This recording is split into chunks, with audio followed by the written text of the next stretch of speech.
To start their summer off nicely, Guardians of the Galaxy Volume 3 premiered early May of 2023, and that was an actual good success, ranking in good reviews and making around $800 million worldwide.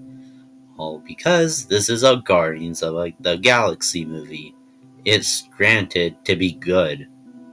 As of Disney's other releases during the summer, yeah, I wouldn't think I would get your hopes up for that. A couple weeks later, on May 26, 2023, Disney had released their live-action The Little Mermaid remake. And it was something. If you want the full context, just listen to the Scuttlebutt music video. Trust me, you will not. I don't know what I'm saying. Anyway, it was fine. It made like $500 million. Yeah, I don't know what to put. Elemental's box office is pretty weird. So let's talk about it.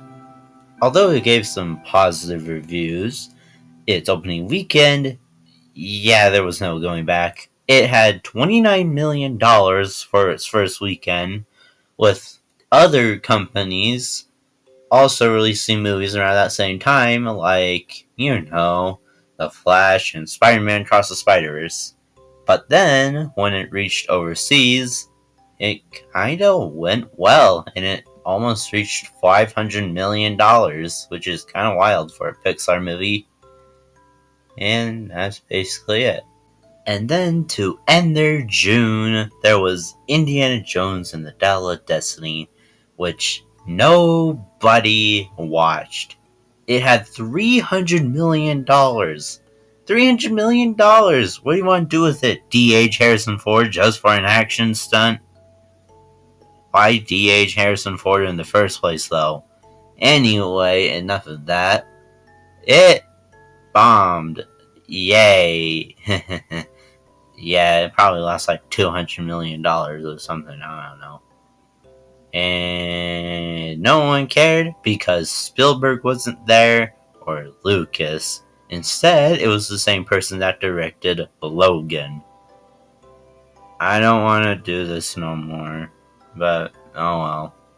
And to end their summer, there was a movie called Haunted Mansion where nobody watched again. This time it was drastic, only making just $100 million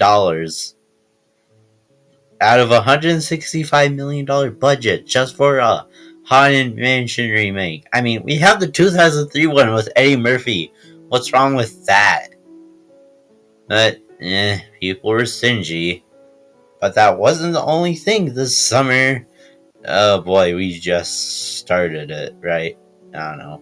Now we're going to talk about some real world events. The most obvious one being the writers and actors strike. The writers strike began on May 2023, and the actors began that July. That would really complicate some things with Haunted Mansion, because with its premiere, none of the actors could join, and it was only just Disney mascots and the director. Yay. But before we talk about the actors and writers, I just want something to drink. Hold on, I'll be right back. Oh wait, I just realized I have these random powers I just randomly attained by drinking Exili or whatever it's called. Abracadabra. And it's working. Oh my god. I can't believe this actually worked. Time for a little sip. Okay, let's talk about that writers and actors. The reason why the actors and writers went on strike is because that they're like, hey, we don't want AI to control everything. And they have a point. I mean, I'm not into the movie business yet, but The actors and writers strike just went on all summer and continued until the fall. We'll come back to that in a bit.